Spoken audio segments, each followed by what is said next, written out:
What's up, everyone? Josh White here. Just got done with a phenomenal podcast with one of my best friends in the whole world. I'm talking about Staff Sergeant Mike Rosa, who I had the pleasure of working with at the Base Honor Guard at Whiteman Air Force Base for about a year. He's currently at Eglin Air Force Base retraining into the EOD career field, so super excited about him. I had him on the podcast because he is such a transparent person about his personal and professional development and his journey. So I had to have him on here, and he did not let me down. I had him on the podcast to talk about being a new airman, right? Whenever you get to a new base, you're scared, you want to fit in. Some people are testing your morals and the values that you have as a person coming into the Air Force, and just meeting people from all over the country, sometimes all over the world. It can be a lot. And he kind of dives into, he was really struggling to fit in, and he really gets us into his mindset as to some of the struggles he faced, and he gives us some tips on how he got through it. He also goes into a few really embarrassing moments in his career field, and he was very, very vulnerable in this and very transparent. It was a great conversation. So I absolutely love this kid. He's one of my most favorite people in the whole world. I'll probably have him on again. But without further ado, my buddy, Staff Sergeant Mike Rosa. Let's get after it. I went to a bunch of different schools when I was little. So from like the second grade till like the sixth grade, I lived in one city, and then I moved cities in the middle of a year. And I stayed in that city until like junior year, and then I completely dropped out of school. So there was a lot of changing, even in the same city and here and there. But kind of things started to settle down when I was probably around my junior year of high school. I was in Lorain, Ohio, and I was going to high school, Lorain High. And it really wasn't like, I just remember it kind of being more on the side of like a daycare for kids rather than a school, if that makes any sense. Like everybody that was there, you could tell didn't really want to be there, and they didn't make it very enjoyable. And the teachers really didn't, just wasn't a great at the time school system and good experience, I thought. And I was kind of like, why am I even doing this? So me and my mom talked and decided that I would go into homeschooling for my last 2 years of high school. There was a public online schooling that I enrolled in, and it was perfect for me because I applied for some part-time jobs kind of in the midst of all this, and I got hired at Best Buy part-time. And it just made sense because I could take more hours. I was kind of getting more serious into the role of Best Buy and the whole customer service retail side of things. The team that I was able to be hired on was a very high performing team with great managers, and I was really able to fully embrace like having fun while being the best, the team energy, crushing like goals and metrics and learning, like all of that was fully able for me to be taken advantage of, which I still look back at this day and I'm so lucky that that was even a possibility. So that paired with me not going to school anymore, kind of, with the schedule wise, I was able to really dive into that. I would log in, a couple times a week, do my tests, do my school, kind of knock that out. Don't really remember much of that experience other than I logged in when high school was pretty rough for me. Like I have never had diagnosed ADHD, but my attention span when it comes to anything involved with what I don't really want to learn about is very little. So I'm sure there's right there with you. Yeah, I'm sure there's plenty of people that can relate to that. But I really liked Best Buy. I really liked my job specifically was home theater. So I was more or less just the person to kind of help out when you needed a TV, home audio, a receiver, Blu-ray player, X, Y, and Z like that. But the And store how old were you at that time? So I got hired 2012. I was like 16, 17. I mean, what a learning experience for a 16 and 17-year-old. You're talking to adults. You're learning, how to grab their attention, how to sell them a product. I didn't learn that, and many people don't for a long time. So, yeah, I got to meet your mom, and she talked about that, and she specifically wanted you to have that experience. Yeah. Funny thing is, to further you in life. She's the one who applied for me to work at Best Buy. I wanted to be a lifeguard. I was a lifeguard for 1 year, one summer, and it was so fun. They didn't want to hire me back because I worked too hard and I made everybody else really mad, and they all complained about me. So it was easier to not hire me back the next year than to deal with all the complaints. Like I would be sweeping or like organizing something on my 30 minutes off, and they're like, "What are you doing?" And I was so bummed and butthurt about not being able to be a lifeguard, and I didn't want to work at any fast food place. Not to badmouth that. It's just I wanted something different. Had no You idea. wanted a challenge.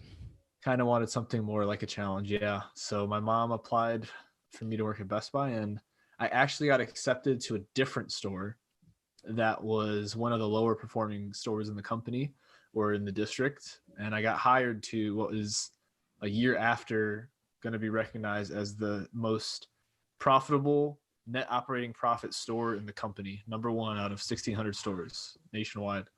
I got hired to that store. So a lot of it was just luck of the draw. Um, me being able to be at the right place at the right time, but in the right state of mind with the right attitude. I like to give credit where it's due, and I do deserve some credit there, but I can't take all the credit from all the lessons that were taught to me, because that kind of rolls in right to the Air Force thing. Is I think a lot of us, if you're watching this, you're in any branch of the military, you have a preconceived notion of everybody always, like my leaders and superiors will always know what to do, or they know the best.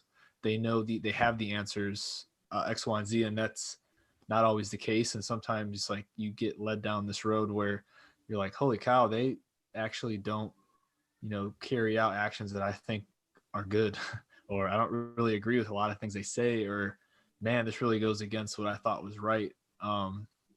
So I was very lucky to see what's capable of like really good leaders at Best Buy.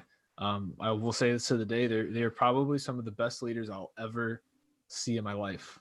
You could plug them into any role in any company, in any military branch or customer service branch, and they would dominate whatever their mission was, just because of the principles they operated by. Yeah, I remember when I first met you, there's a few times where you kept bringing up Best Buy, and I was like, what a strange thing to like bring up, like Best Buy. Like you're in the Air Force now. Like why do you keep talking? But then when you explained it to me, it wasn't your average store, and you Right. basically had a huge head start, at life, at being an adult. Yeah. Then it made sense to me. And now I love Best Buy for that. Like I think, you've kind of changed my mind on how they operate and the potential that they have, especially for someone young. So I thought you had a really unique start. You had a great foundation. So what happened next? Yeah, so Best Buy definitely laid a good foundation. I was actually getting promoted a lot. I was on my third store, and I just wasn't really enjoying what I did anymore. I was getting more into the manager role, like as I was being yelled at for helping customers, because my job is to direct labor, make sure everybody's being productive, to make sure no customers are not being helped. So I'm like, hey, what are you guys doing over there together? Can one of you go help that person over there? And I've always been the person to just do it myself. So me being 19 at the time, I really wasn't okay with saying, oh, this is my role for now. For the rest of my life, I'm never going to help another. Like, I wanted more of a hands-on, I think, if I'm looking back at what I was feeling. But I wasn't feeling the roles. And then obviously anything over what I was currently was like operational manager, X, Y, and Z. And I wasn't kind of down with that. So I've always wanted to be in the military. I wanted to be military police for the Army. I was in Army JROTC throughout college when I did go to my city high school. And also we did really well there. I did, I think, over 100 and something hours of community service, which is really a lot. And I was on the A team for Color Guard, which is the team for them who would go around on Veterans Week, and we traveled and we did tons of honor guard, color guard events, POW MIA table for cemeteries, and even one was broadcasted on the news. So I like my exposure to that side of the military really kind of got my buy-in from it, and I wanted to be in the Army. And then the Air Force popped into my head because so the city I lived in, there was an Army National Guard unit, and that was combat engineers. So my brother-in-law, who is probably my closest thing to father figure, all of my really close friends were all combat engineers in the Army, former or current, active guard, whatever the case may be. But I asked them, I said, if you knew what you knew now, being in for 8, 9, 10 years, what would you do differently? Or how would you operate differently about joining? And they said, I would join the Air Force and not the Army. Wow. So I said that if enough people are telling me this, then maybe I'll look into doing that. But like 6 or 8 months later, I had a motorcycle accident. And that was like the big turning point. That was when I shattered my collarbone. I had a concussion, got pretty banged up. My bike went flying. I flew like 30 feet. And I was home for about a month or so recovering, and kind of just looked at life a little different. And I was like, man, I am not happy at Best Buy. I want to join the military. So within like a month, I went there and I said, look, I don't care what job I have to do. Like, I want to join. Um, you have my full buy-in. Like, this is what I'm here to do. Yeah. And then I went through basic training 2016. Was in 331st Squadron, I believe, Wolfpack, and yeah, just did basic and met probably some of my best friends so far in the military. My basic training flight, they're awesome people. Never been out of state, so got to see Texas a little bit while we were there. Didn't know what my job was until the last week that I was in San Antonio. So the whole time throughout basic, I didn't know what I was going to be doing in the military. So I finally found out and decided it was ammo, munition systems apprentice, but everybody calls it ammo. And yeah, went to Shepherd for the next 28 academic days or whatever it was. Mm-hmm. And did that. It's pretty awesome. And then your first base was? Whiteman Air Force Base, Missouri. Nice. Had to look it up on Google. You had to Google it. Where am I going? Yeah. So yeah, for those who don't know, so I know Sergeant Rosa. We're calling you Sergeant Rosa now too, by the way. I'm so used to saying Airman Rosa, but those days are behind us now. I guess so. But I know Sergeant Rosa from, I was at Whiteman, he was at Whiteman, and then I ended up getting him on the honor guard team, which you were the perfect honor guardsman. You've had the high school exposure. It's something you've always wanted to pursue anyways. So that was a blessing for us and our team for sure. In today's topic and why I asked Mike to be on here today is because I wanted to get into him being a new airman. He has a really awesome views and really good advice and a story to tell on being a new airman. It's not what you think sometimes, right? Like there's different struggles and things that you might not see coming. And it's a lot to take in. You just left your friends, your family. You're in this new environment. You're vulnerable.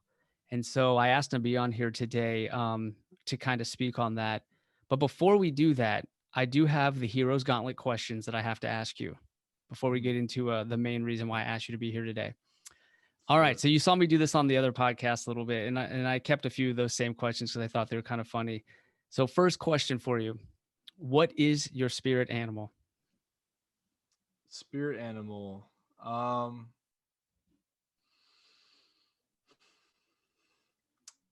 I think it's gonna sound weird. I've just never really decided.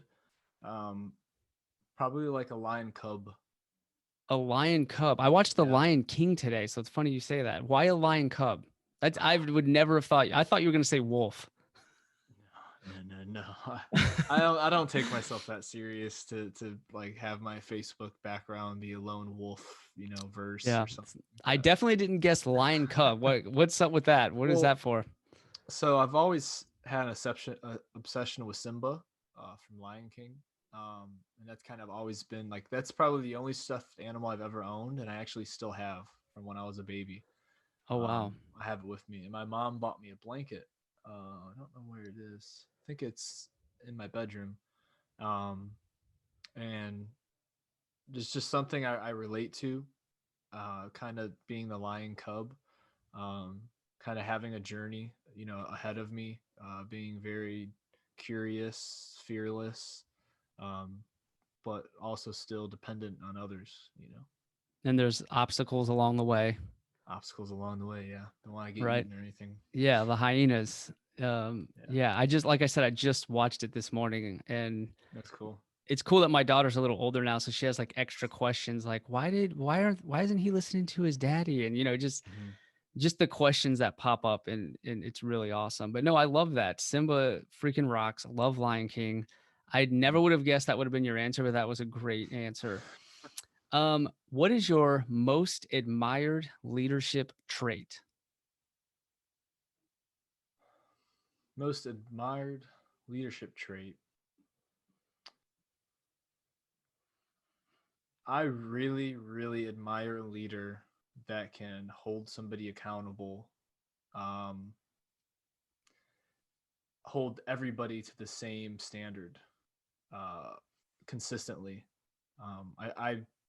I see that as one of the hardest things to do as a leader, as in we kind of pick and choose what we do and don't hold people accountable to and for. And sometimes it's like really uncomfortable to hold certain people or hold people accountable for certain reasons because they're so cliche or um, kind of just normalized now. But when I see a leader kind of operate within a boundary, and if you cross that boundary, you get held accountable, not lit up, not disrespected, but just held accountable. Um, I really admire that because that's a person that operates with conviction. So maybe that would be my answer: conviction. Nice. What is your favorite book? Mm.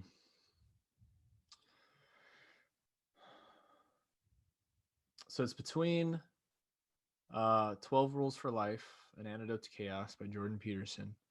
I really like that book. There's some things in it that I don't agree with, but I really like some of the things he's talked about. The other one would be David Goggins' You Can't Hurt Me, I believe.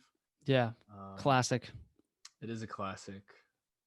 And I've that kind of pumped me up the most, and I listened to it on rucks and stuff. So the motivation it gave me is definitely like on another level compared to maybe the food for thought the other books gave me. But I'll probably go for 12 Rules for Life by Jordan Peterson. Is that his most recent book?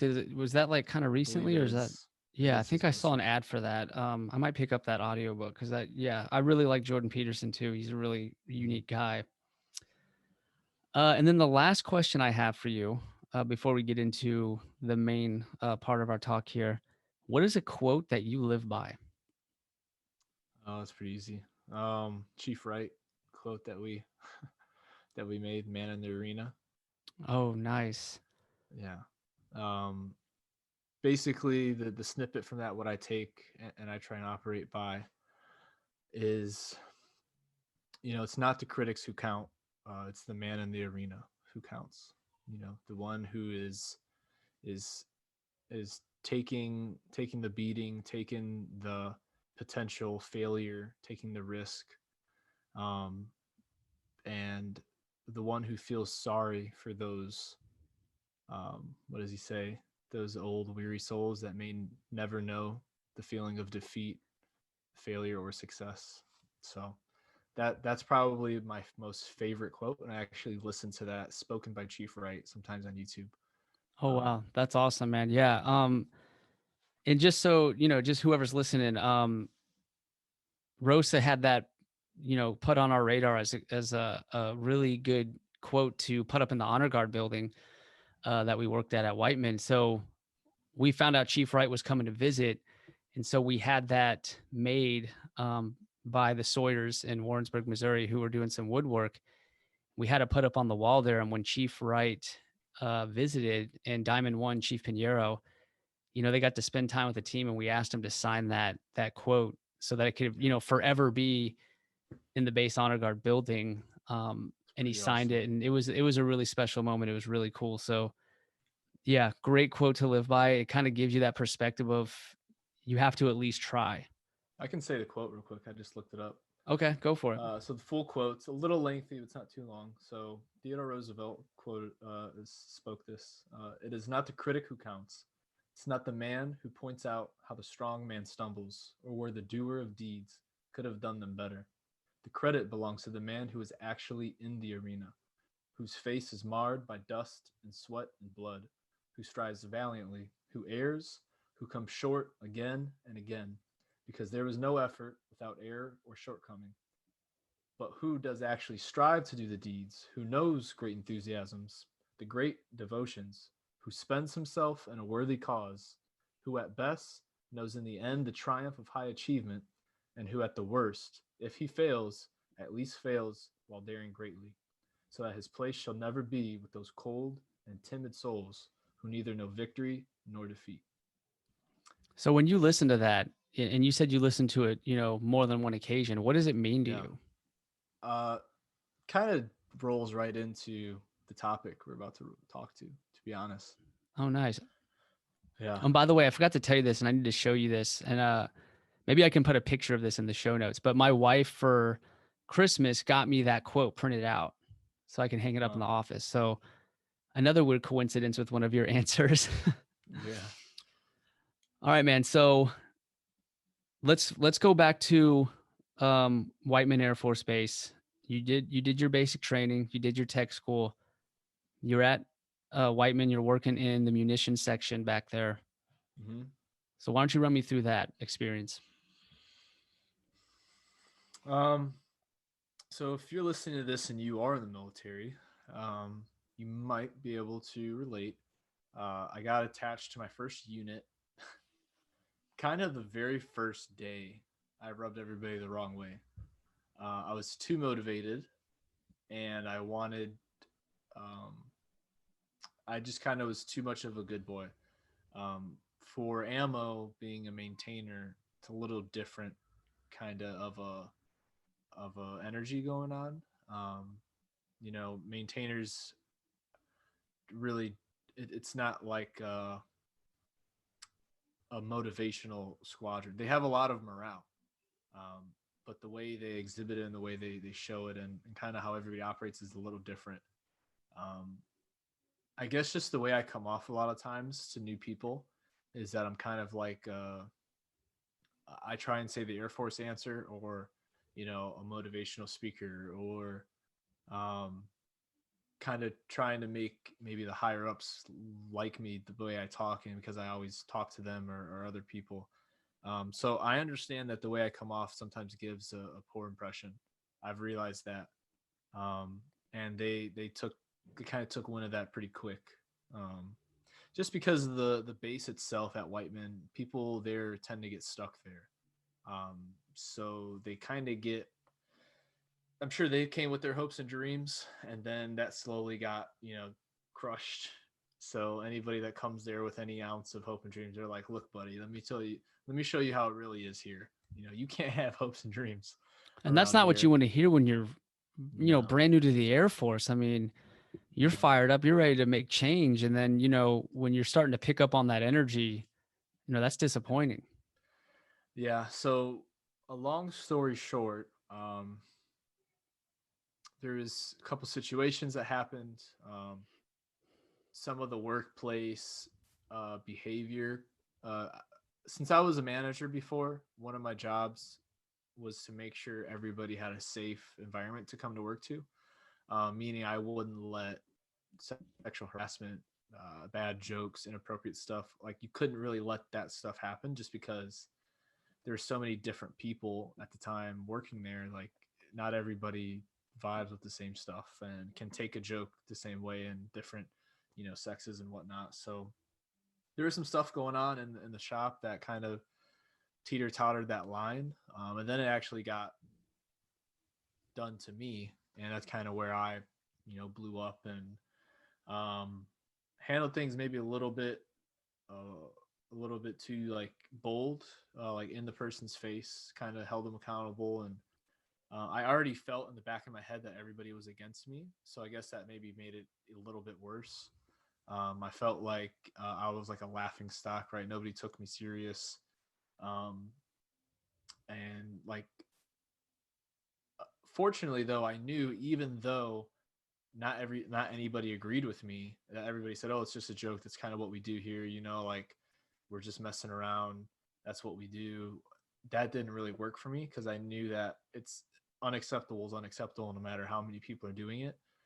Um, I didn't take it to anybody higher than the shop chief. I thought that that was something that I didn't want to be known for, as somebody who immediately goes to, for instance, a shirt or some leadership, above the shop level. So I kind of brought up the attention of what I thought was like really inappropriate behavior and things being said and like emails being sent, certain things being said to the shop chief, and he addressed it. In my opinion, I don't really think that did anything. He kind of just said it in a meeting one morning, like, "Hey, this happened. We don't do that. That's horrible." It's like, okay, well, I really didn't do anything, but thanks for bringing it up. Now everybody knows I told you in this room. But it kind of stopped happening.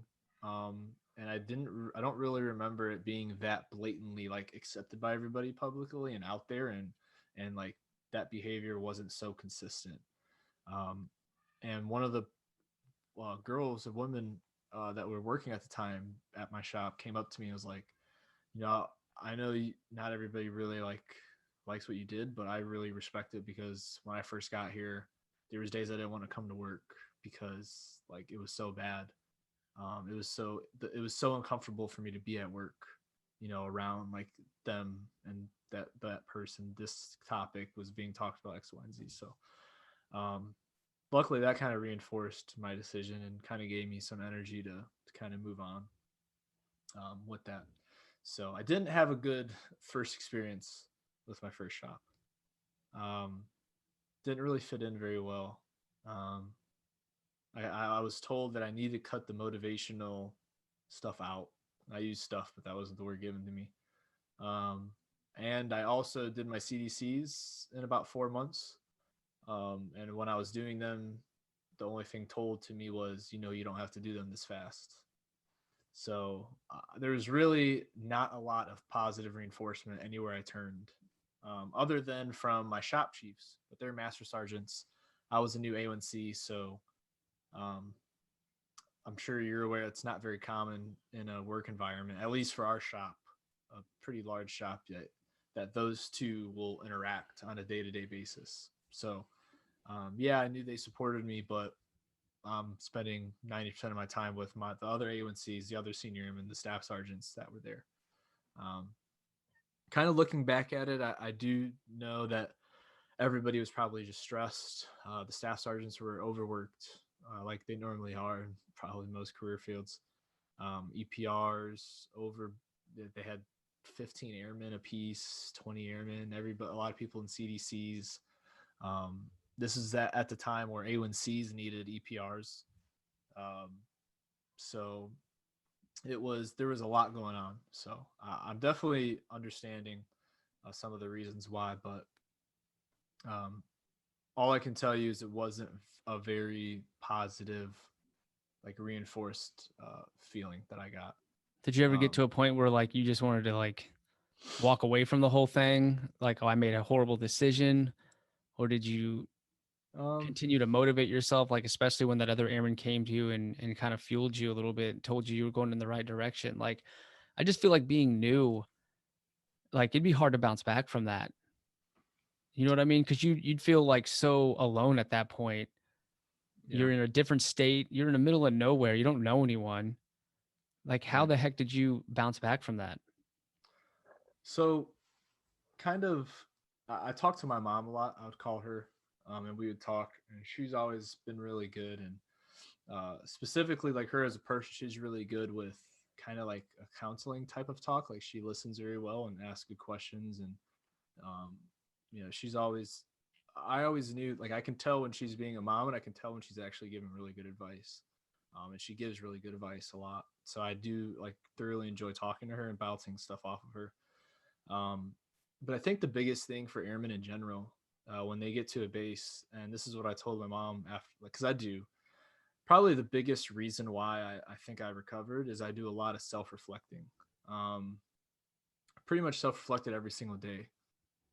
Because after kind of not fitting in for so long, and I looked at it like, man, I'm not out here hurting anybody. You know what I mean? I'm not trying to get in anybody's face. I'm not telling anybody who I think they are, what I think they're not. I'm not calling anybody names. I'm not getting in fights with anybody. Like, why am I so unliked? You know? So I started like truly asking myself, like, is it something I'm doing? Like, is this my doing? Am I doing something to make these people feel this way? Um, and I would just talk to my mom about it, and try and reflect on some things. And you know, she said something that I'll probably always remember, because I was trying to find who I was. I'm like, I don't know who I am. I thought I was this great leader. I thought I was super funny. I thought I was super likable. Um, I thought I was great at sports, really strong. Like all these things were reinforced in my relative life. The confinements of like where I lived, my high school, my friends, X, Y, and Z. And then you join the Air Force, you join the military branch, and now there's people from all over the world.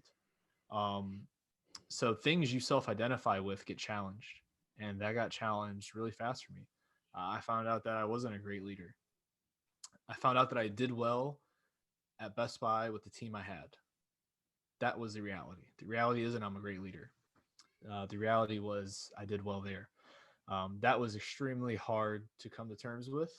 Um, I think I'm pretty funny, but I think I have a sense of humor. You weren't nailing it there though, were you?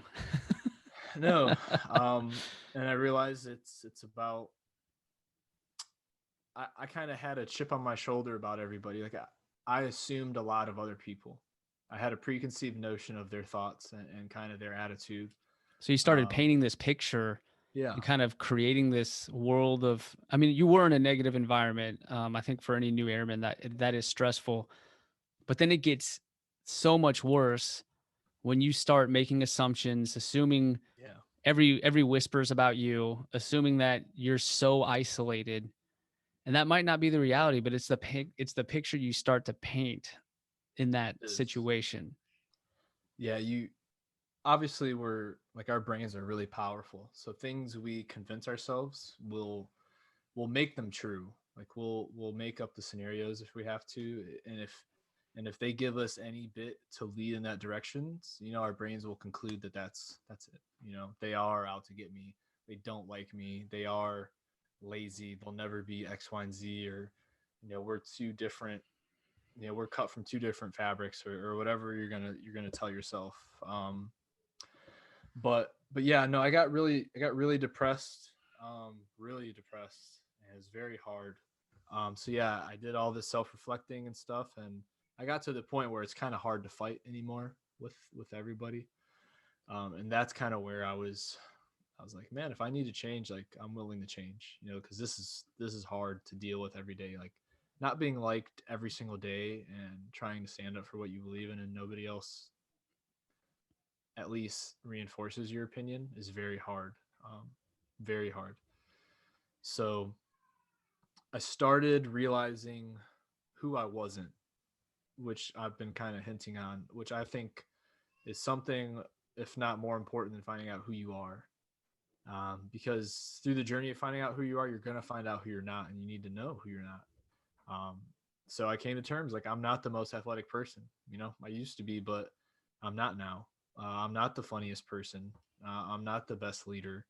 I'm not the most liked person, the most popular person, and that's perfectly fine.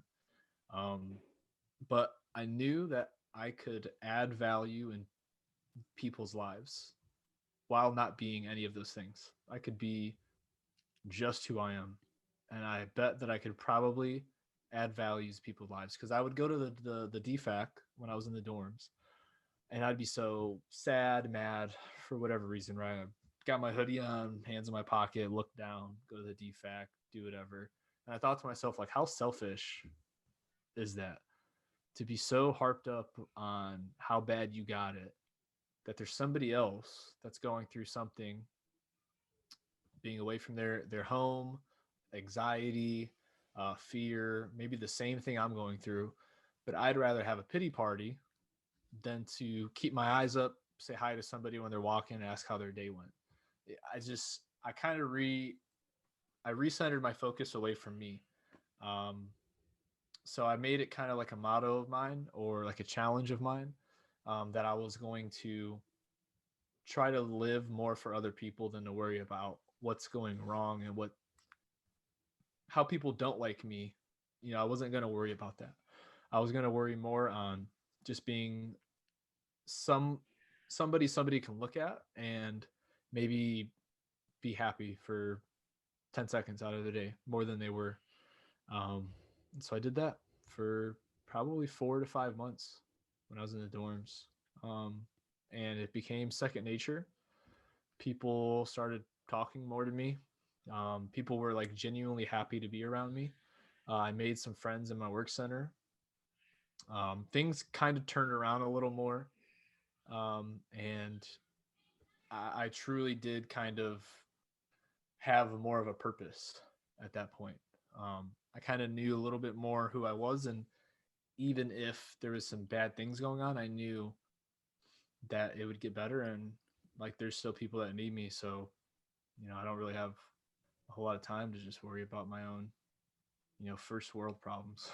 I love that you came to that conclusion so early in your career, because like when people are afraid like that, the last thing they're thinking about is other people. Yeah. You know what I mean?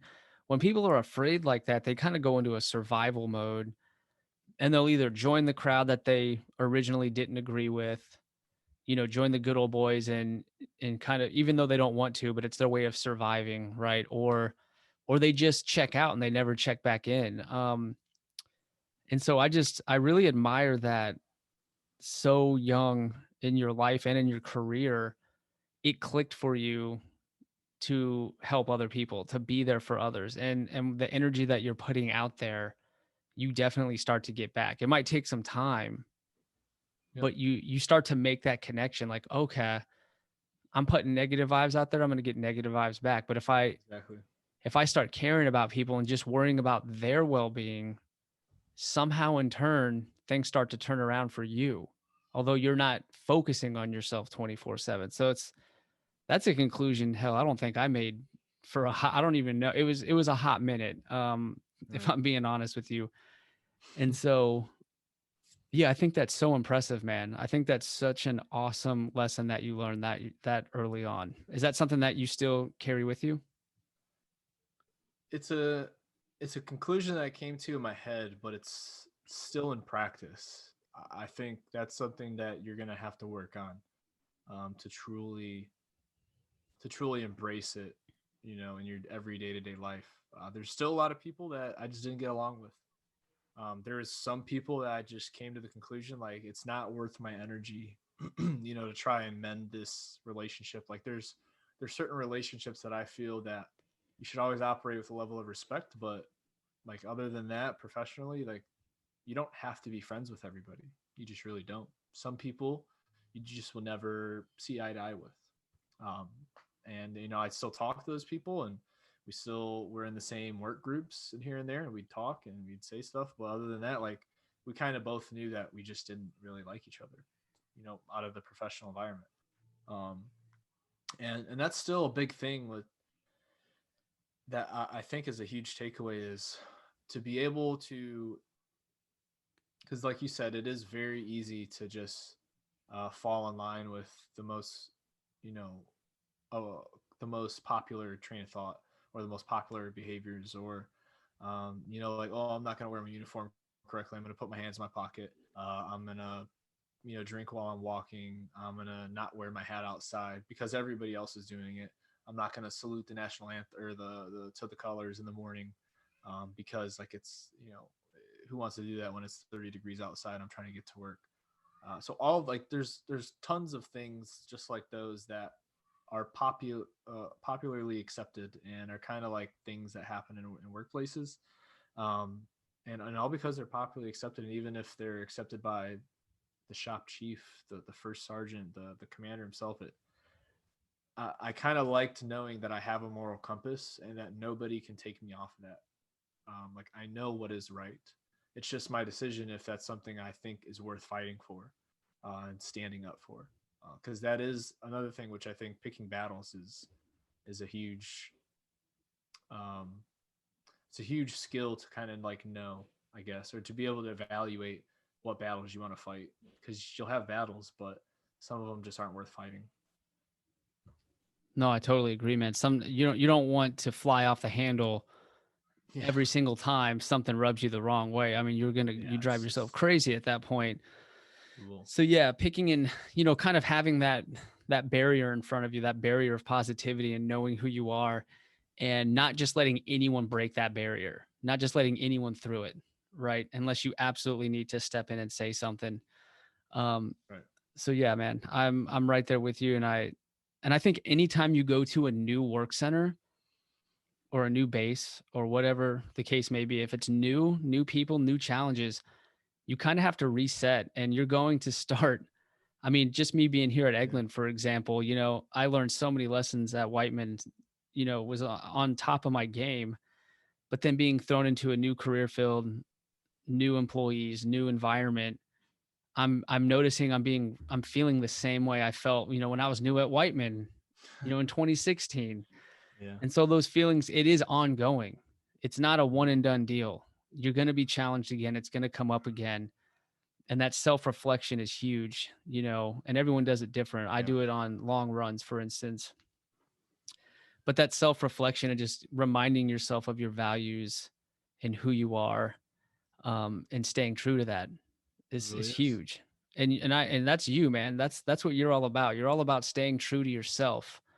So, Yeah. when you change that mindset of yours, and you started saying hi to people around the dorms, you started being more friendly. Did that impact your work center situation at all?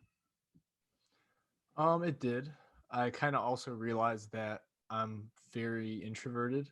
Um, I'm sociably introverted, if that makes sense. Professionally, I'm an extrovert, meaning like at work, I'll talk to everybody. I'll go to people's work center. I'll say hi to them. Commander, first sergeant, no matter who you are, like I'm going to say hi to you. I'm going to ask you how you're doing. I have no fear there or anxiety. Public speaking, I'll take all the opportunities. But kind of like when I'm by myself, I tend to stay by myself. I play video games. I watch movies. Um, Very, very few people I'll hang out with on my off time. And that kind of led to the situation that I was at, because the people that were at my work center, here and there would invite me to parties and stuff. I would say, no, or I'd say maybe, and just not end up going because of whatever the reason. Um, and some of it rubbed them the wrong way. Maybe they felt like they got stood up or whatever because they would extend an invitation out to me and I never accepted it. So I guess I could see where that went wrong. But I basically put no effort in to build any relationships. So why why would I be mad that I have no relationships with anybody? I kind of realized that I don't put any effort in. So why do they need to put any effort in? Why do they need to show me any more than I show them effort wise? So no, I didn't want to be everybody's friend. I kind of realized that as well. It's just part of the self reflection. I think it's really good to know why. Like I don't have any friends because I don't put any effort in. Now I know why. Do I want friends? Do I want to put the effort in, or do I at least now am I comfortable knowing why? Like it's not like my Right. You got to breath be real smells with bad. yourself at some point Yeah, and face the music and realize what you want versus what it takes to make that happen. And is that worth it to you or not? exactly, So what did you do? exactly. Um, I was gonna kind of give a tip. Something I've learned about new environments, with the work center itself, kind of going in new. Um, there's gonna be non-public seniority. You know what I mean? Like there's always gonna be those people, the group of people that are kind of like they kind of run the feel of the room, or there's just certain people that are kind of like the big brother of the group. Every work center, every place is going to have that person, kind of like the alpha male or the female, or whoever. um, I've noticed being able to laugh at yourself is a huge plus. Being able to take a joke, that's something that I was able to do, but I just didn't. I guess it was more like I didn't want to support that behavior. Like they'd make a bad joke and I didn't laugh at it because like I don't think that we should be joking about that. Not that I can't laugh at myself. It's kind of like a clash between basically what battles am I going to pick to fight. I was fighting a lot of battles and it just really wasn't, good. Um, but if I was ever, involved in a joke or whatever, just to be able to laugh at yourself and to not take yourself too seriously, at least shows them that you don't take yourself too seriously and you don't think you're above anybody else. Being able to prove that early on, I think, is a huge plus to anybody going into a new environment. Um, Being able to laugh at yourself, not take yourself seriously, and then make sure everybody understands that you don't. Coming out and saying, "Man, I had no idea that this was even a thing," or "Hey, I'm not gonna lie, I don't know much about this. Can you help me out?" Like things like that go a long way, because people expect that and they want to see that because that was once them. So it gives them something to relate to, I think. Um, I think it's really hard to live that way too, right? Like you're carrying all this pride, and not the good pride. Yeah.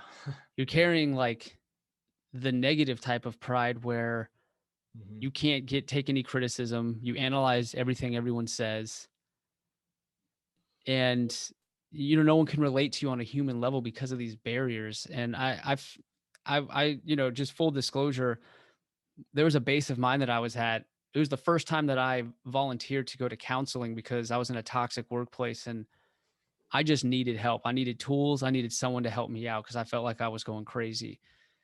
And the counselor I had was off base one, and he was really great. He looked like Philip Seymour Hoffman, so it was really cool. Really wise guy, wise dude. And he's like, you know what, Josh, you're not laughing at yourself, man. He's like, you're wound so tight. Yeah. He's like, you can't live like that. Anytime that you get to a point in your life where you can't laugh at yourself, you are going down the wrong path. Mm-hmm. And like out of all the talks I had with this guy, that is what I remember the most. Because I was like, holy cow, I'm like my own worst enemy right now. I'm torturing myself with all this pride. I don't want to ask for help. Although I don't know how to do X, Y, or Z, I don't want to ask. So now I'm turning in things late and it's just a big mess. Yep. And so I can totally relate with you, man, on that. That is huge. That is a huge work center issue, and it's painful to carry that mindset around. It really is. And then after you've gone through it, you can recognize it in others. Yeah. So if I ever see that in an airman or someone, I try to call them in and just kind of share my story and my journey with them because I know how hard that is. And if you remember when you got to honor guard, one of my rules, one of my lessons that I'd usually brief in the first, few days is put your pride aside. Yep. When you come to honor guard, put your pride aside because you're going to have to ask for help a lot in that career field with movements, with everything. It's all foreign. It's all new. And a lot of people struggle with asking questions and asking for help. And we don't have any room for error. So you have to ask those questions, right? So putting your pride aside is one of those rules that I live by. So I love that you touched on that. Yeah. That was very true there too. Yeah. What was I going to say? You were talking about it and it kind of brought up something I wanted to touch on.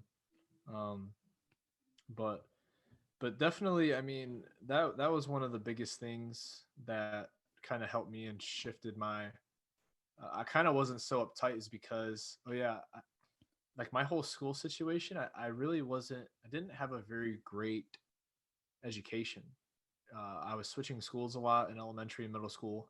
I stopped going to high school, which was probably a joke even to begin with. So like my formal education wasn't very like good. My like basic knowledge of like geography, um, like history, certain dates, just random like trivial knowledge that most people would just know. I didn't. So I was very defensive a lot of times because I'd feel like I'm not smart around certain people. Like certain people will say something or like ask me something and I wouldn't know, or I'd be the one lost, and I would immediately feel like very defensive. But that's just something I had to come to terms with is it's okay that I don't know like some of these things, and that some people do. It doesn't make that person better or worse. And you kind of have to develop. I think something else that's healthy is to kind of develop your criteria of what you feel like is really good. Like somebody that knows a bunch of trivial information, or somebody that would sacrifice their time to help somebody else, like without any questions asked. You know, and I know I would do that. So, for instance, I was like, okay, well, I'm not the smartest man in the room, or I definitely like it's crazy that I don't know these things. I'm really not smart, but I'd give the shirt off my back to somebody else, and I think that's pretty cool. So like having that self, you don't want to think bad of yourself, basically, is what I'm trying to say. Like know your strengths. Know your strengths, and understand that, because it can be like perception is a pretty crazy, thing. Relativity is pretty insane. You could be talking to 3,500 people about one topic, and that one topic can turn on you, and those 3,500 people are like looking at you in a negative way, and you just think the world just crumbled in on you, and you're toast, you're done, like you're the worst thing ever. Then that's just relative to that crowd and that one topic. I think that's maybe the problem with sometimes social media. Social media is also one of those things that I think can maybe hurt or help a lot of people, especially new airmen. I mean, because like kids nowadays, like my nephews are, 10, 11, 12, like 10 to 15 to 16, 17. So they've grown up with social media their whole life. TikTok, YouTube, all these things. So it's going to add a whole new element into this whole new airman thing. Kind of coping, finding out who they are, opinions, all that kind of stuff. So that's going to be real interesting, I think, and something that you might have to check yourself with, because I know a lot of people who they value way too much what other people think on social media of themselves. And that was one of the things that I took a huge shift. Is I was that way. I was always very, very self-critical of myself. I always thought people were looking at me thinking certain things, or I'm looking a certain way, or I have a stain on my shirt, or my hair is not done. Like I was always super critical of myself. So social media obviously wasn't the best place for someone like that to go or to be, and I was. So I would always try to put myself when I was shining the most. Like I would put myself on a pedestal almost, and I'd make it seem like you only saw me when I was at my best. And through this journey of kind of like being able to laugh at yourself, knowing who you are, knowing your strengths and weaknesses, I tried to highlight the real me and not who I think I wanted to be. So like if I would win an award, I would try my best not to say anything. I think kind of like a bullet to say is, I think it proves a lot about somebody, especially if it's something it's tough with you, is for you to have like an achievement, you to achieve something that means a whole lot to you, and maybe even is a huge staple, and to say absolutely nothing about it. That's very hard to do, because you have every reason to boast about it and to talk about it.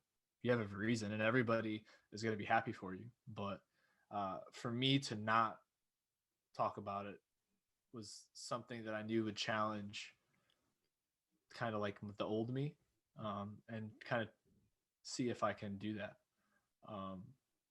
And it's funny. I mean, you were there with me with the whole COVID thing. Won annual award for the wing.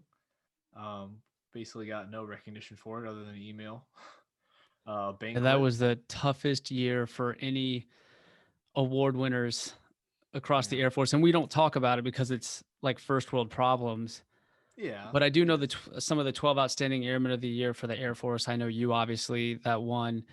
And man, I felt so bad for you guys that You didn't have that. It's an experience. Like Yeah.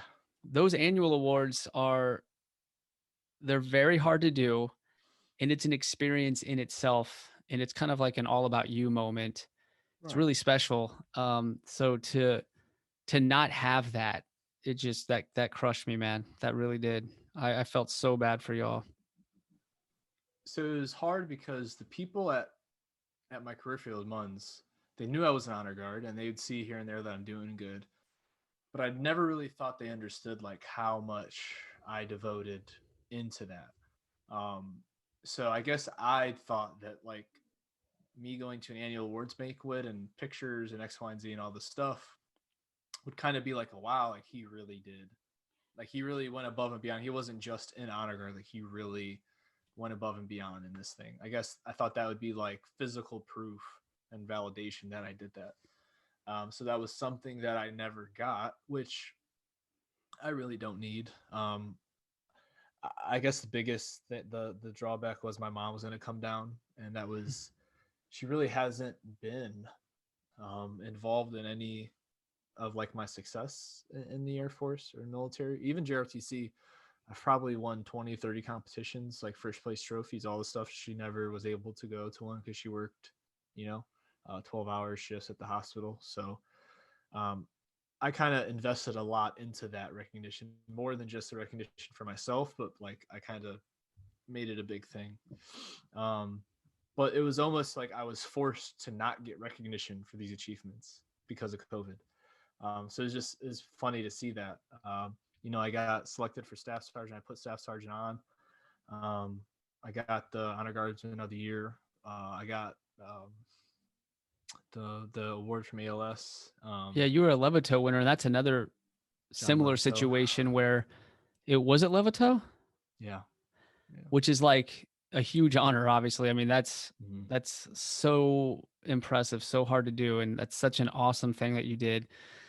But that's similar to the annual awards. You went through the COVID ALS, the COVID version, the social distance version. So again, there was another huge win for you that only you really know.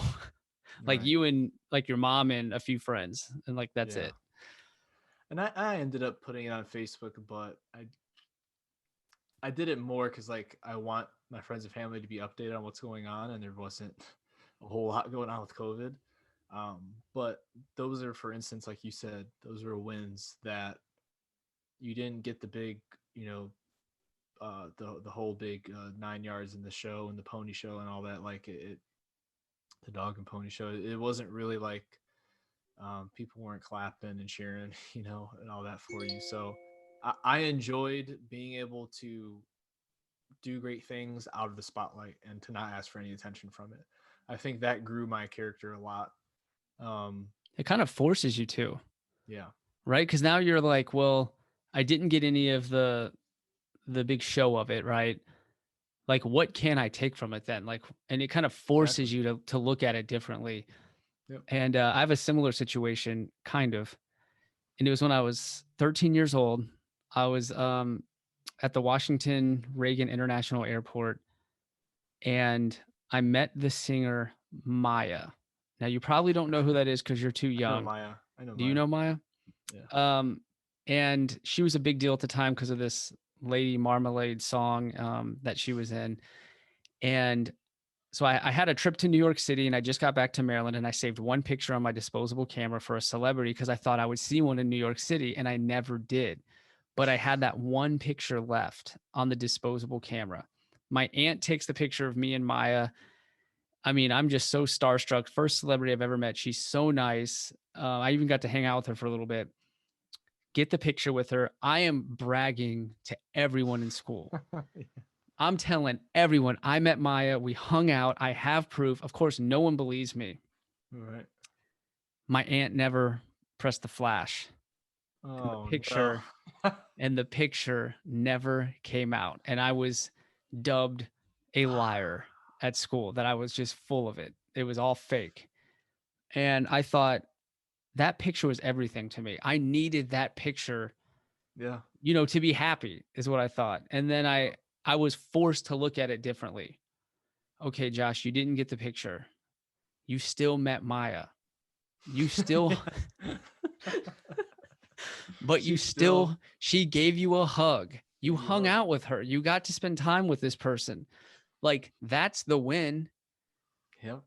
The win was not you bragging to your classmates. The win was the experience in the first place. Yeah. Right? That's so when you told me that story, that's what it reminded me of. It reminded me of Exactly. 13-year-old Josh. It is, yeah. And I mean, I'm sure there's even been movies based on that plot, that broad stroke, you know. Yeah. And it's so to give you an example, kind of also when I went back to my career field. So I was an honor guard for about almost a year. For people that don't know, obviously Sergeant White was there with me, so he does know.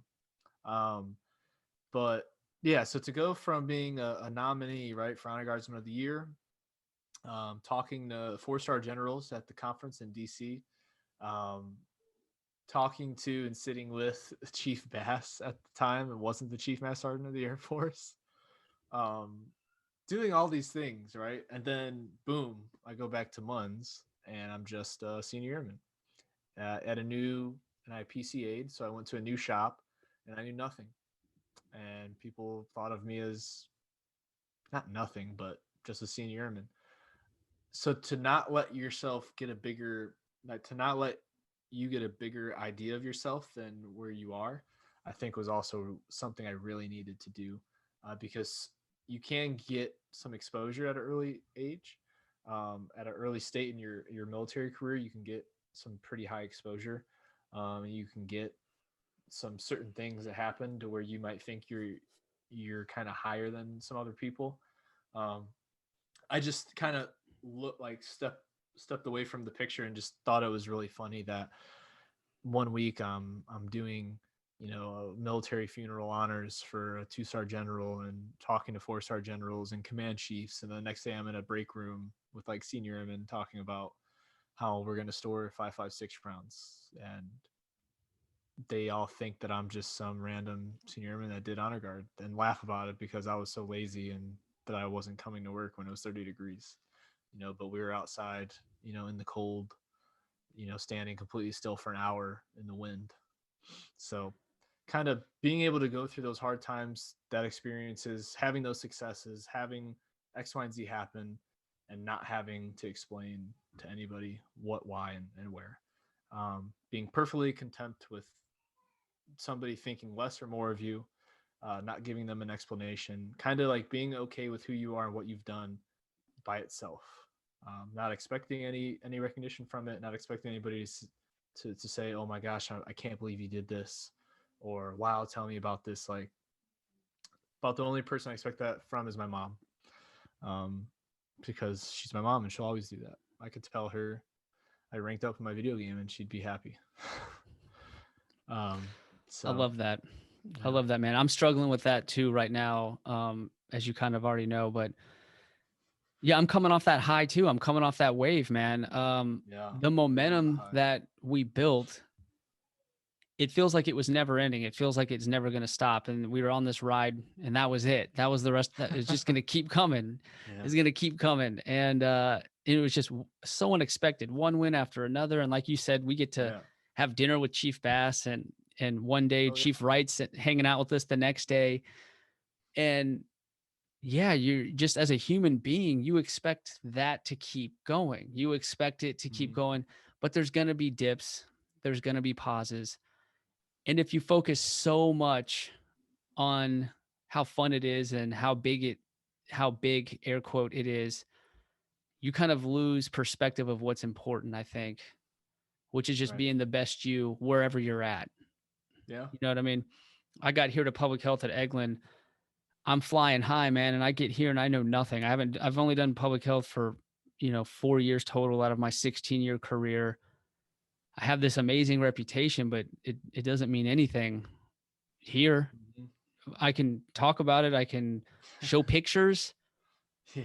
but at the end of the day, that's not helping the current team that I'm at now. So I'm definitely was struggling with that when I got here in October. That first month was a rude awakening. I had a Yeah. big old slice of humble pie I think coming here. most people in PME positions, special duty positions, I feel all have felt that. So, I'm sure the people watching us that have been in that situation are nodding their heads like, yep, being out of your career field where like that's your specific time to double down on your technical expertise and really hone in on your craft and be the expert that everybody goes to. When you're out of your career field for that time, that 2 to 3 to 4, however many years, like you come back and it's tough. It just is, because you hold the rank, but you don't hold the knowledge you think you should have or other people's might have. So I think that's a very common struggle. I think. Luckily, I was just an airman, so I was able to not, I had a little more leeway with what I was supposed to know and what I didn't know and how I could make it up in my effort and stuff like that. Yeah, I can't hide. I'm a master sergeant. Like it's very apparent with me, and there's no getting around it. I got to go through it. I can't go around it. Right. I want to talk to you about Honor Guard, man. I want to talk to you about your time there because, we heard your journey through working ammo, Mm-hmm. and but I feel like you had a unique opportunity because for those that don't know, Honor Guard's typically a 3 to 6 month rotation, but Sergeant Rosa spent a year in Honor Guard, which is a long time. And I feel like, from my perspective, Sergeant Rosa day one versus Sergeant Rosa the last day of Honor Guard, two totally different people. Do you want to talk about how that happened, the challenges that you had? Yeah. Because you had a hard time there too. So I wanted to do Honor Guard when I first joined the military. I actually wanted to like race back to the dorms to get the Air Force Honor Guard briefing that I was told is the only way you can be an Air Force Honor Guard is if you attend that briefing.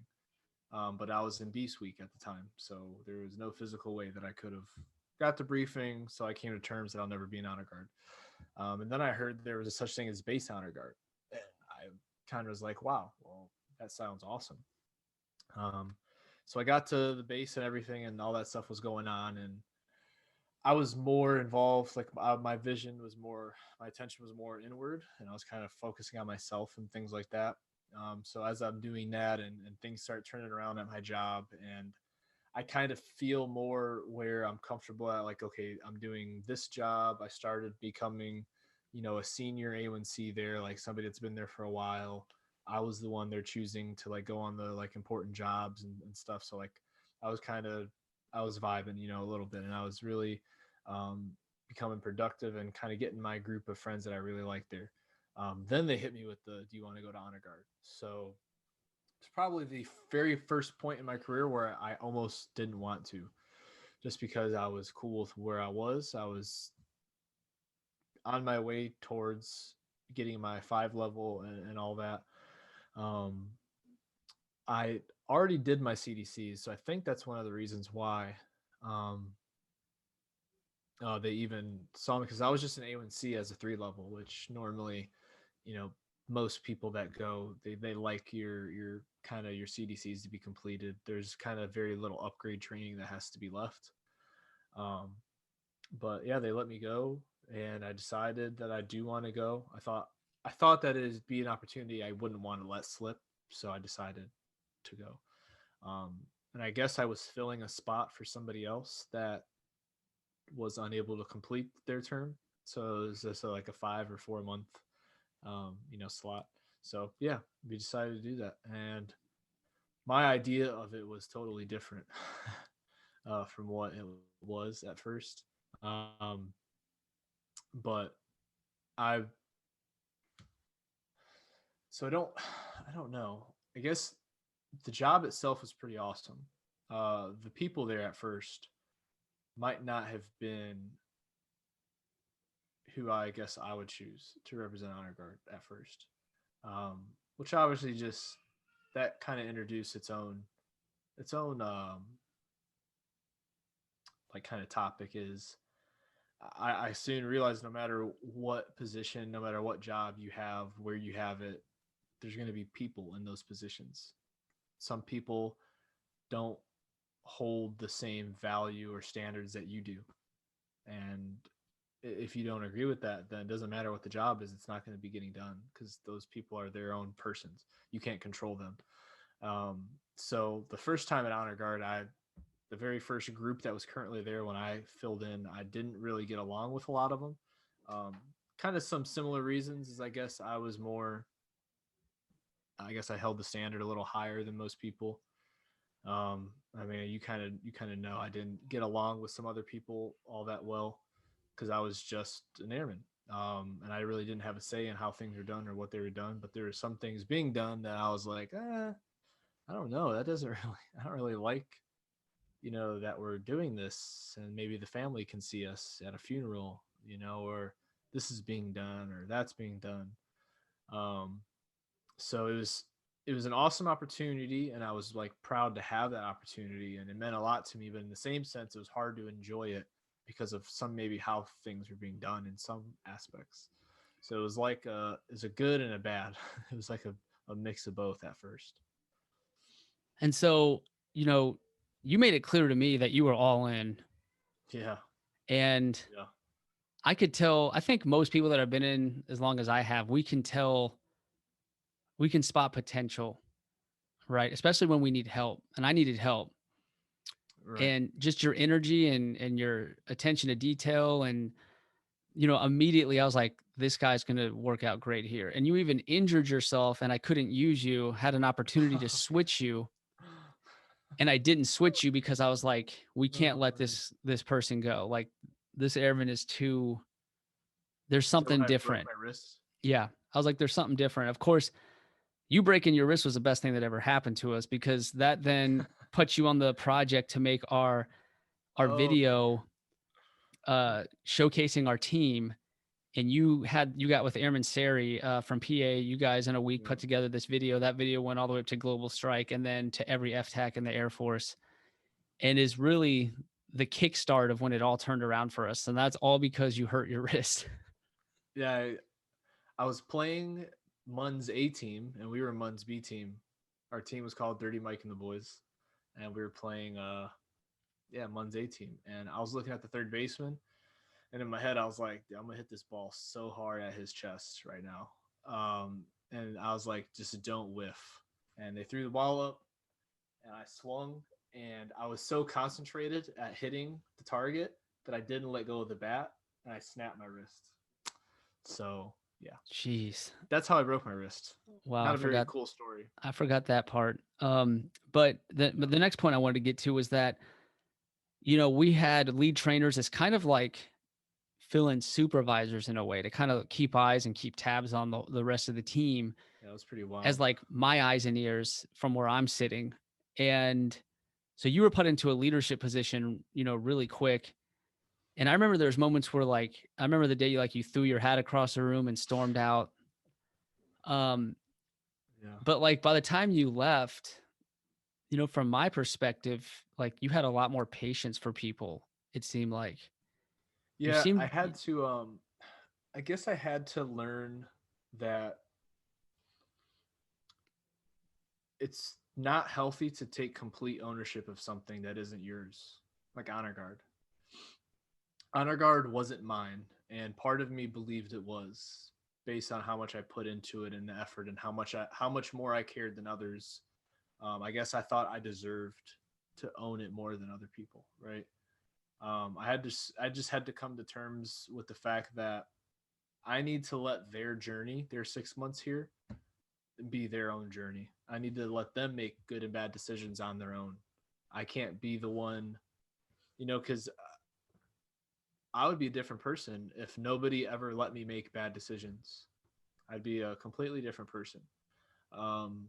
So, I had to realize that this took a long time, by the way. I know in a sentence, it comes off as like, oh, he knew that, but it took a lot of very frustrating talks, arguments, you name it. That was probably where I had almost the most growing as a leader, was in that environment. But bullet point type is you got to let other people kind of take the lead. Be there more as a coordinator, be there more as an advisor than somebody telling somebody this is what we're going to do, right? um, I kind of realized what I was doing and what I wanted to do was taking away from them their experience. You know, I can't always be the person making the calls. It's just I can't physically. I can't. Realistically, I won't be in a role like that forever, and I'm setting myself up for failure, and I'm making people miss opportunities that they could use to grow. And that was probably one of the biggest reasons why is I realized that I did a lot of growing in honor guard, and I wanted other people to take advantage of that while they were there. And I realized kind of what I was doing was taking away from that. So the self-reflecting part, it goes against one of those principles. So I was like, oh, well, I should probably not do this. Very hard to take a step back, but that's probably like the biggest change I think I made. And I saw a huge difference in response out of the people. And people even commented about that about me, like you and some other people kind of noticed a change. Um, yeah, I guess it was more like we said, we're not torturing ourselves when we put these unrealistic expectations on ourselves, like controlling everything about something you can't control. You're going to just torment yourself. Definitely, man. So one of the last things I want to touch on here is that, and this might be on the topic or off, I don't know, but I want to talk about it now. Let's try it. There was a time where you said you were having trouble connecting with the team because you've made so many good decisions since you joined the Air Force, and you didn't have these big failure stories that a lot of Air Force leaders have. Like I have dozens of failure stories that I can share.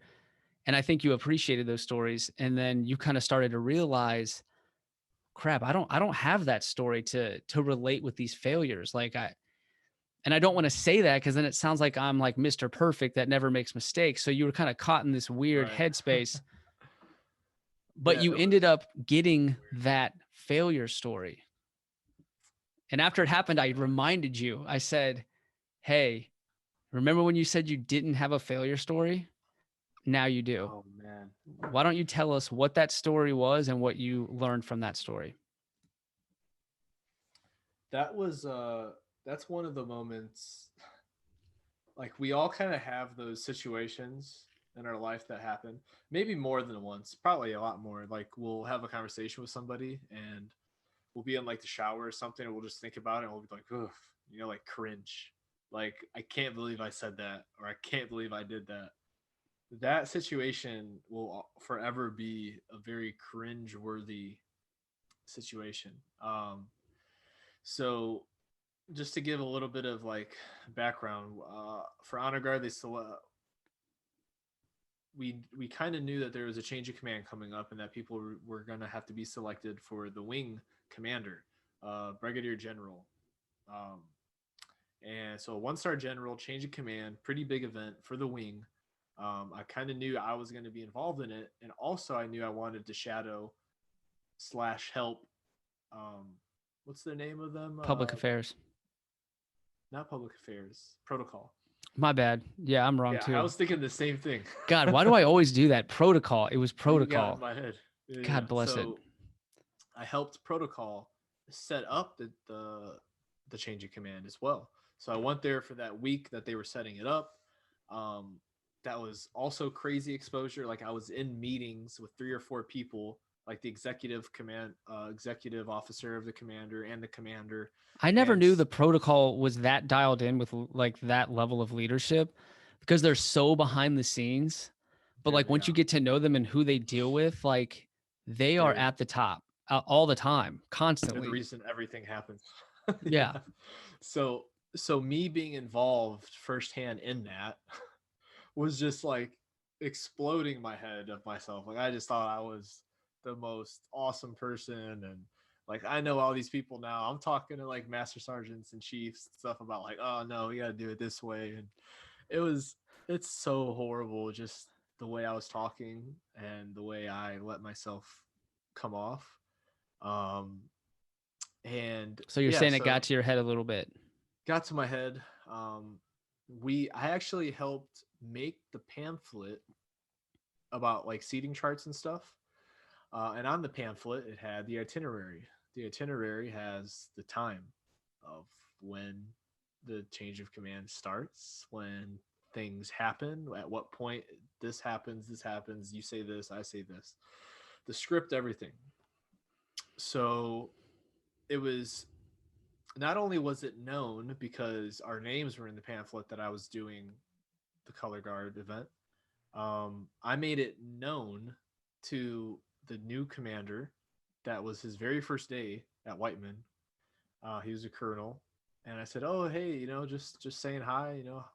How was the trip? XYZ. Yeah, I'm actually going to be doing the color guard event for you at your change of command." And I made sure, General Nichols. I said, "Hey, I'm going to be doing the color guard for you guys, and I'm going to be the one with the flag and stuff." Like, I was just spitting it out.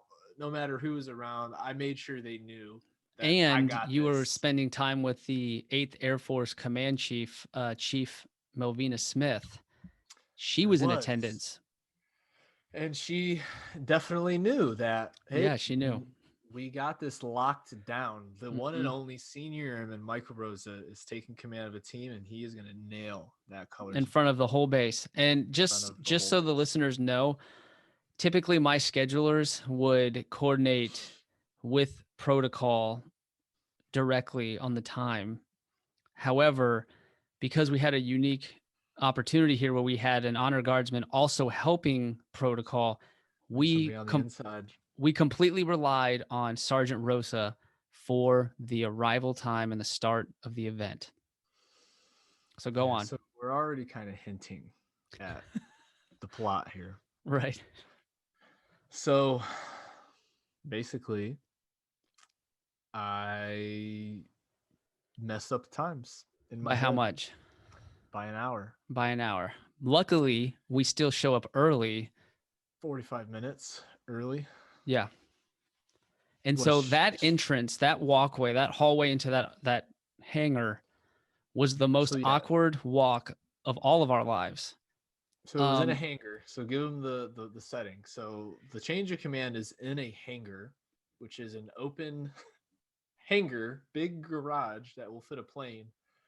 The only thing structural in this building is one hallway that is from the front door to the hangar with multiple, little rooms off to the side, but one hallway into a big hangar, open hangar. And everybody's facing that door, the whole crowd, right? And there was what, like a flag that was covering the A doorway at the massive, most. yeah, massive US flag as the backdrop. Yeah. And that's all we And could really see from our hallway. So run us through walking through that hallway and what happened. so I don't really still remember the times, but all it is basically, let's say it started at 8. People were in positions in their seats no later than 7:45, and by 8 o'clock it started. Um, by 8:10 or something like that was when honor guard was queued, because the queue for honor guard to go was, I think, General Nichols or the 2-star general that was the official commander representing that event, said something to trigger the national anthem or whatnot. So they called everybody to attention in the whole hangar.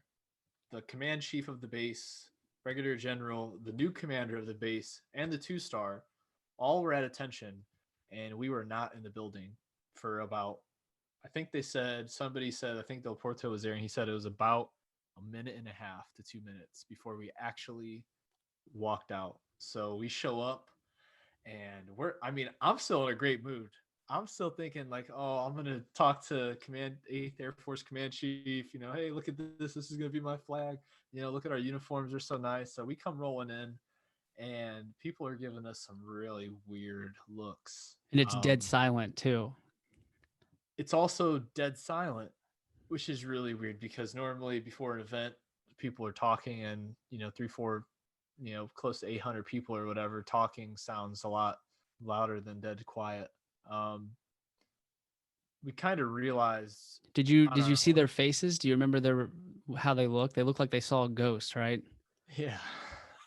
I just didn't know really what to make of the whole situation. I just soon realized that it started. I thought it just started earlier. I still didn't realize that I messed up the time. I thought they just started earlier, and I was like, well, why didn't you call me or text me? But yeah, we ended up fumbling we had to put the flagpoles together, and they kind of were fumbling around, and everybody, the whole wing was just standing there, and there was like a little gap between the flag on the ceiling and the floor, so like you could see our feet like moving around and like fumbling and putting together the rifles, The whole and one place of could clearly see that you're late. They can hear you scrambling to put the equipment together. Everyone, hundreds of people witnessing this late arrival and this last minute scramble to make this happen while they sit in dead silence awkwardly. Pretty much a literal nightmare. Like, it this is was the a type literal of bad nightmare. dream that you would have, but this was a reality. This was really happening. We're known as one of the best honor guards in the Air Force, and here we were on one of the most important wing events that we could ever be a part of, and we goofed it up. Botched horribly. I was on like 96 events details, and that was the only one that I was late to.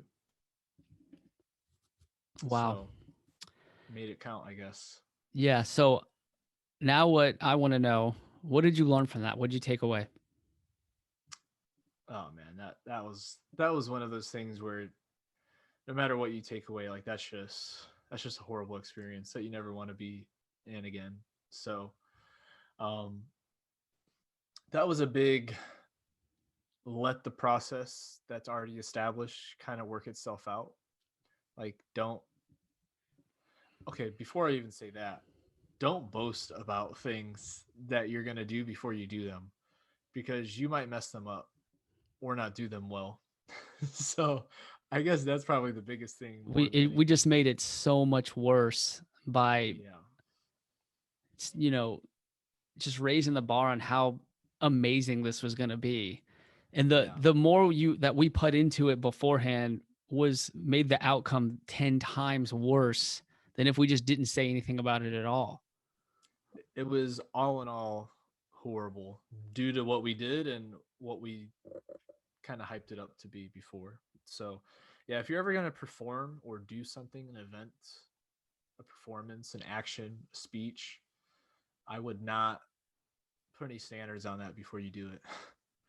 um, I guess most people are probably sitting there like, yeah, well, that's pretty obvious. It wasn't obvious to me at the time, I guess.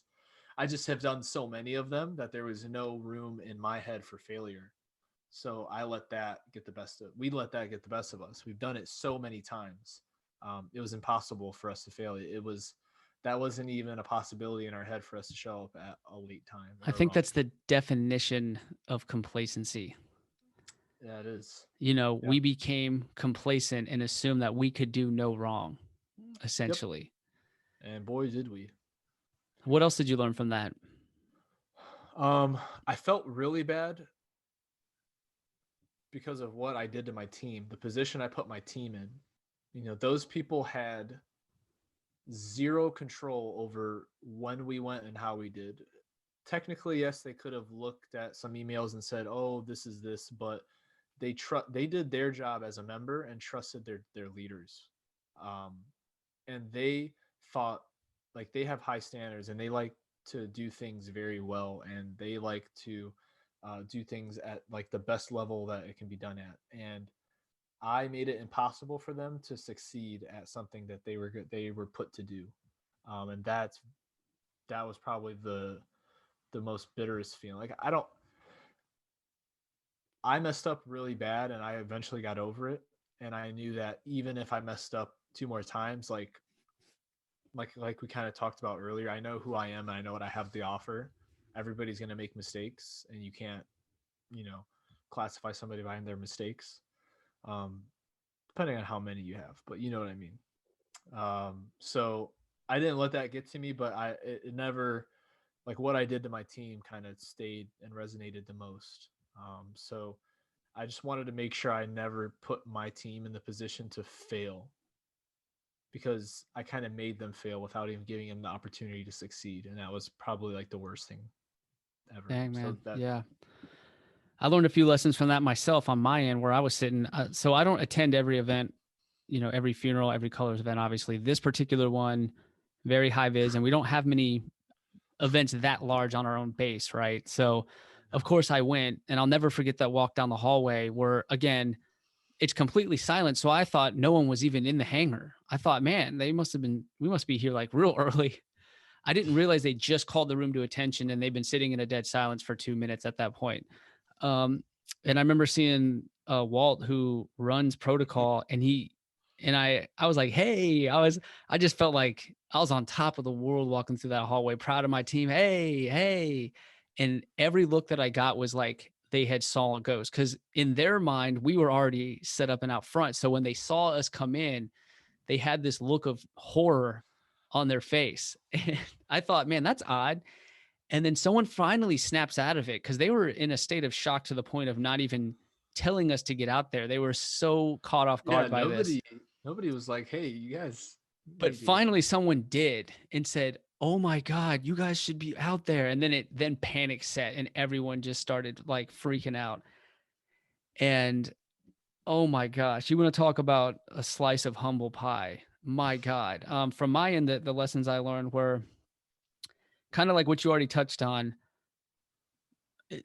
boasting about something that has yet to even occur and becoming complacent because of that mindset. Right. And every detail should take the same level of attention, period. You shouldn't let your failures or your successes change your behaviors and what you're doing currently in the present. It has no effect on the present 100%. at all. Yep. Right. So it taught me that. And then the other thing it taught me was my boss got his butt chewed, who's a major, and that was rolling downhill. I was the next call on his list. Yeah. And I was terrified to talk to him. I never let him down at this level before. And I basically said, it's my fault. Really, at the end of the day, it's my fault. It's probably his fault in the way too. We kind of all shared the blame in the situation, but I just made sure to say, dude, Rosa's going through enough. I don't want to even pin this on him. That's the easy thing to do. I care about him too much. He's already went through enough. I mean, you got fired from the gig that you were, shadowing. Yeah. They basically told me, you can just not show up anymore. Protocol is not in your future is what you were told. And so you went through enough. So I said, you know what? I'm going to take full responsibility for this. I don't know what the hell is going to happen, but I'm just going to do that. So I take full responsibility. He's super pissed. He makes that clear. And then when we talk later, he said the one thing that saved me really, truly, was that I took ownership of the situation. He said, if you didn't do that, it would have been a whole different ballgame at that point. And that was a very big lesson for me too, hearing that. Yeah. So yeah, man, that's something I'll never forget. Learning lesson for everyone involved. And I just want to thank you for sharing that. I know I didn't tell you I was even going to ask you that, but I forgot about that. It's such a good story on, a story that we can share with other people to learn from, that I just had to have you share it. And so we're coming to a close here. So the last question that I want to ask you before we end it here and wrap it up is going back to, why we were talking in the first place. There's a new airman, wanting to be authentic, wanting to fit in, so many things on their mind. And, maybe their values are being thrown into question right now because they're trying to fit in so much. They're not sure who they are. If you could tell an airman going through that confusion right now, if you could send them a message and just kind of give them a paragraph on any sort of advice whatsoever, what would you tell an airman going through that right now somewhere? I think it's not bad to question your beliefs. It's not. I know there's a bunch of punchlines that people use, and you can use like hook lines for motivational reasons and whatnot. But I think as long as you like what you stand for betters other people, gives other people hope, passion, purpose, love, um, knowledge, X, Y, and Z.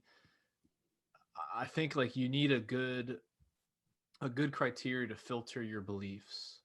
Because if you ever come into question with your beliefs, like these, like, man, I'm really not on the right track. Like my train of thought or like what I think is right and what everybody else is doing is into question.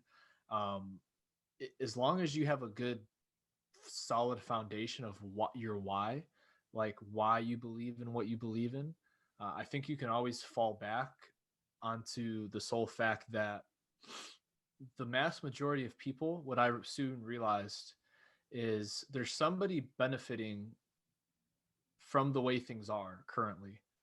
Like if things are unprofessional at your work center, right, and the standard is lower, there are a lot of people benefiting from that. So the chances of them accepting change and trying to validate your opinions and like things that you want to implement to like boost standards or morale, they're probably not going to agree with you. So ask yourself, why are people not agreeing with me also? Is there anything invested in them wanting to keep things the way they are now? Not necessarily they don't like my idea. It's just that the way I think, my ideas and my version is totally against what they like, right? On the current state. There's nothing wrong with what I have. It's just going to require more effort from them. Um, so I think to fully understand maybe why somebody doesn't agree, um, and to also not, like we kind of talked about earlier, is to understand that it's not personal. Like if somebody doesn't like something, if you think somebody doesn't like you, it's probably not personal unless you gave it a reason to be personal. Um, so I guess to clarify, so for that new airman, I would say have a good foundation of your whys. Talk to them with people you trust, your parents, your friends, supervisors you've had along the way, leaders, coaches, whoever it might be. Somebody you thoroughly do trust to give you good judgment. Always have that person, and if you need to bounce your whys off them, your foundation, I say do that. That's awesome. Always use that foundation to come back to make sure you're not veering off on the wrong track.